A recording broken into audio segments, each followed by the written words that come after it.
Good to have you with us on the Randy Karraker Show, presented by DraftKings on STL Sports Central. And it's always a pleasure to visit with the head coach of the Fighting Illini, Bret Bielema. Coach, thanks so much for your time. Thanks for joining us. How are you doing? I'm doing good. We just finished our Wednesday practice. We actually Tuesday and Wednesday probably our two biggest workloads. So the hay's in the barn after this afternoon. Tomorrow we'll do a little really situational football, all phases of the kicking game, kind of a shine and polish on the whole week, and then have a little bit of a walkthrough Friday, and then we got a quick 90-mile ride over to Purdue for a trophy game. And that'll be fun. It's always good to take on Purdue, and our former head coach at Mizzou, Barry Odom. I know you know Barry very well, so that'll be a fun game. Yeah, I'm just concerned I say our coach, but yes, absolutely. I think in the state is what we're talking about. I got you. Well, I would tell you, got tremendous respect for Barry. Obviously, I've known him a long time. Ironically, last year when he was making a run at UNLV, I reached out to him several times. Just think the world of him and his abilities, and obviously excited for his new opportunity. But I wasn't excited to have it be one of our rivalry games. Very, very, very good football coach, and the guy's done a lot of good things. Hey, Coach, I know you've talked ad nauseum about last week, but I just want to ask you how proud you were of your group. Not only the adversity that you dealt with during the game, but the adversity your kids dealt with heading into that game. Man, there were a lot of things going against them, and they came back and pulled out a big win. Yeah, I'm excited about our group. I've been around these guys, several guys for multiple years, but the world of college football that we know right now, I brought these guys in January. We always start classes the Tuesday after Martin Luther King Day, and it's kind of our start of our year, even though January 1st is for everybody else. We start our season there. Had the majority, probably about 75% of our roster on campus at that time, and then we added a few more guys in June and July. But when we walked in, we had over 40 new guys coming into fall camp that had never been with us for a season before. So college football is just so dramatically different, but I like the character of this room and of my staff as well. So just a lot of really good positive things to lean on. Obviously a huge win over USC. What was the big thing that week leading into USC? Because obviously you don't have the game you wanted to have the week before, and another big game coming up, new conference rival, everybody's ranked. What was the mindset? How did you guys lock in for that game and get the result you did? Matt, this is my 17th year as a head coach, and one thing I quickly learned in this business, it doesn't matter if you win or lose, right? That game is behind you and you need to move on. Obviously, this game was a tremendous challenge, been on our radar for a long time. USC is a really good football team.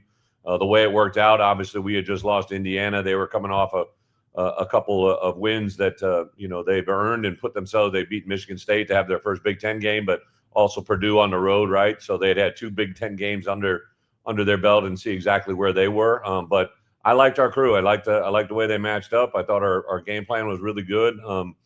To be honest, we played, fairly well on both sides of the ball. Gave up some uncharacteristic things in the second half defensively. Offensively, gave up two scoring opportunities on in the side to 5 fumbles, right? So a lot of things that we did well, but a lot of things we got to get corrected to move into this week. Bret, how do you feel about where your running game is right now? Well, I think, bottom line, we have 3 guys that we feel can carry the ball that I think have shown during the course of the first, 5 games here that they can do that. Offensive line at times has been a huge part of our success. But as we pointed out, they got to perform every week and got to do it at a high level. But what people don't realize, how well we throw the ball factors into the run game, how well we can protect our passer factors into the run game. What we can do on manageable early downs is a big part of it. So tying that all in together and putting together, I've always said this, good teams can do 3 things: run the ball, defend the run, and cover kicks. For us to be able to do what we want to do as a team, we got to be able to do those 3 things. Well, we're talking about the offense. I need to get in my big question, which is against Duke, we get the fake double reverse that goes for a touchdown. And just this past weekend against USC, we obviously get the Philly special that we get for a touchdown, or something that was akin to the Philly special, as we all like to call it now. I also noticed 2 plays before you guys run the Philly special, I believe it looked like a halfback pass was forming that was tucked and ran, or maybe he was just faking the defense out. Bottom line, the offense is getting fun. The trickeration is already out early in the schedule.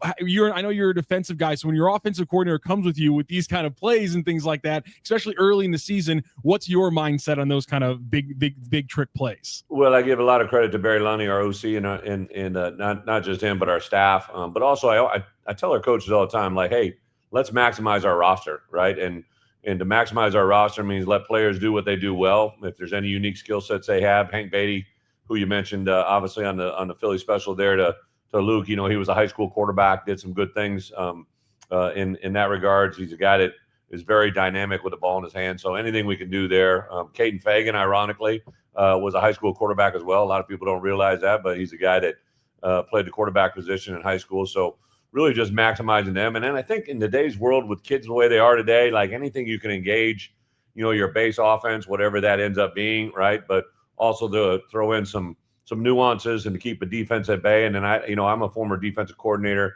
kind of like Barry Odom. Both of us have a background on defense where, if you see something once, you're going to believe that you're going to see it 20 times in that game, right? And you just have to prepare for that and put yourself in a position. And I really like the way that our offense has been creative. But I think I saw the other day that through our last 9 games, we're averaging almost 35 points a game. And from today's world in college football to be able to have that stat, Barry Loney's done a hell of a job for us.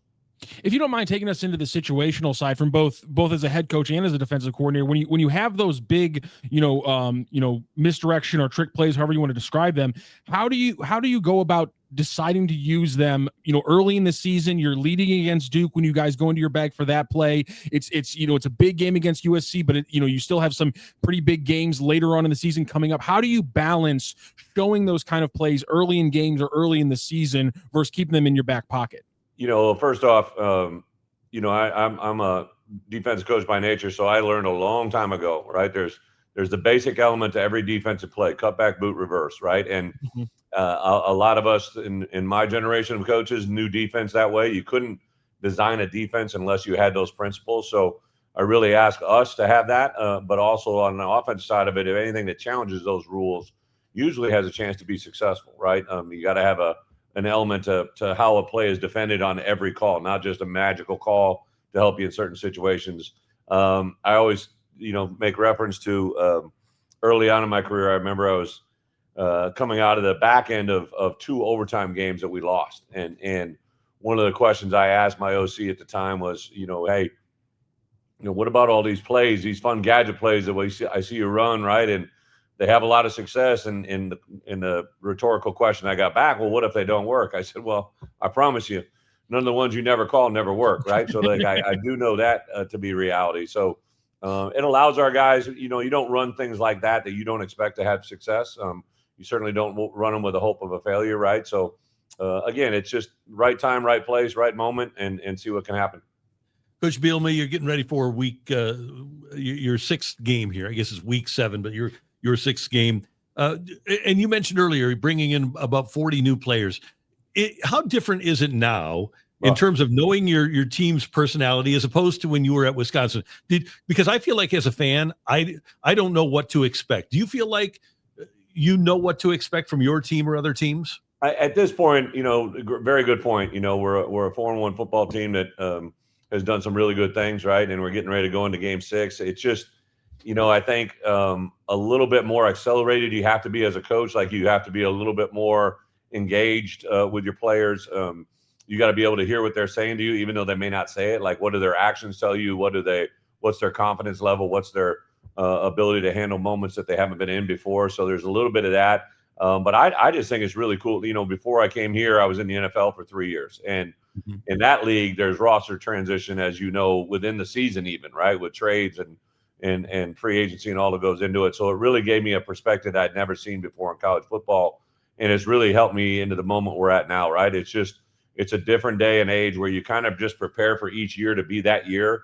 I should say in college, we don't have free agency in the season right now, but I have a hard time believing within the next 5 years, there may be some elements of guys training, changing possibly within a season, just as crazy as that sounds. There's obviously an academic element that puts up a lot of roadblocks, but it's just a different world. It's really fun time. I think even for fans, I think within our conference, you'll see guys, we got a punter for us, Keelan Crimmins, who last year was Purdue's punter, right? And he's going over for a game over there at a rivalry game. Last year, he was on the other side of it, right? And we're going to have the same thing a couple weeks down the road when we play Wisconsin. We have several players, 3 of our defensive guys that play a lot of snaps for us that were on Wisconsin's roster last year. It's just insanity at its best, but it is what it is, and that's what college football is now.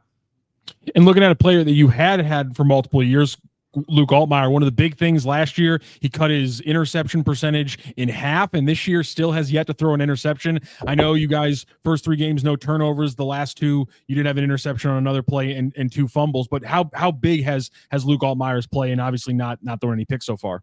Just Luke and his demeanor. He's so confident in what he does. I think he has a really good understanding of who he is. He owns who he is really, really well. And now I got coaches, Barry Lunny and Art Sikowski, my 2 main quarterback guys, offensive coordinator. They've been around into him now his 3rd year as well.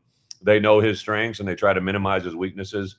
I think the part that really has brought Luke to the forefront is he just has a group of players around him that are very, very confident. I know going into that USC 2-minute drive at the end of the game, ironically, we didn't throw any passes or have a big a play in the passing game as we had thought. He dropped back and ran a quarterback draw, put some variation to it. Again, that's just everybody thought he was going to go out there and wing it all around, and we stuck with some inside run game and a draw play that ended up being very beneficial. We got the ball advanced all the way down to hit a very makeable kick, and we never had to throw the ball. So there's a lot of things that factor into it. But Luke, I would say when he's engaged, when he's on time and in rhythm, he's a very, very good football player.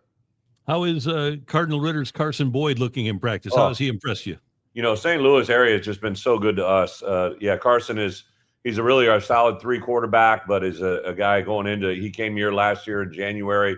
Just super impressed with him as a true freshman coming in spring. This fall really began to take some more steps.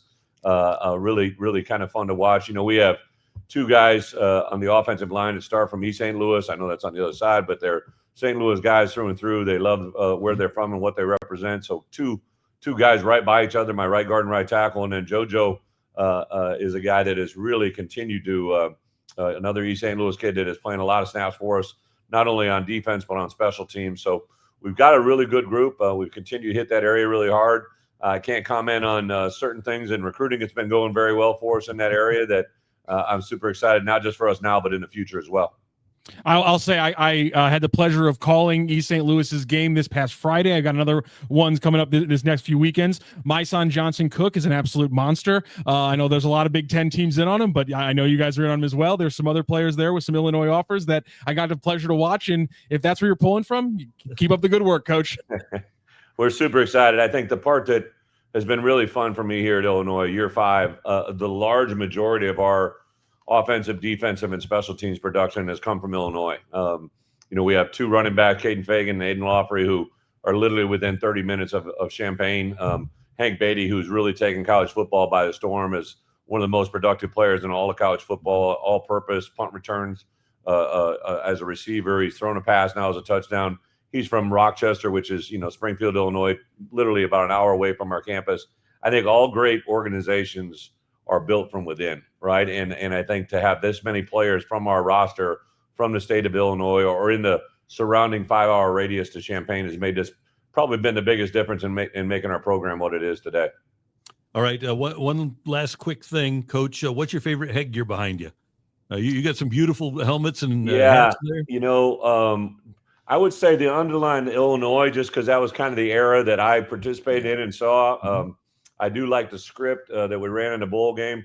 I'm old school arching, but I would tell you the old school 100-year anniversary game, just because it was a 100-year anniversary game. A lot went into that game, but that helmet, brought a lot of great memories back to a lot of special Illinois fans. Obviously the day that Red Grange had was 100 years ago to the day almost, but to play for us currently, to have all that nostalgia, but then to play a ranked Michigan team who was coming off a defending national champ, Game 7 at home, and to have it play out the way it did we created a memory that day that lasts a lifetime. It's one thing to get wins, and those wins are great, but when you create memories, that's when you build a fan base. That's when you build a place that people are proud of day in and day out, and I think that's what we're building here, and it's a lot of fun. Hey, your team is fun to watch, and if you want to be our coach here on the Randy Karraker Show, you're welcome to be our coach. I appreciate it. It just kind of rolled out of you, so I was going to point that out to you, Randy. I just having a little fun. All right, love you. See you. Good luck this week, and we'll talk to you soon. Okay. Appreciate it, gentlemen. ILL. All right, I.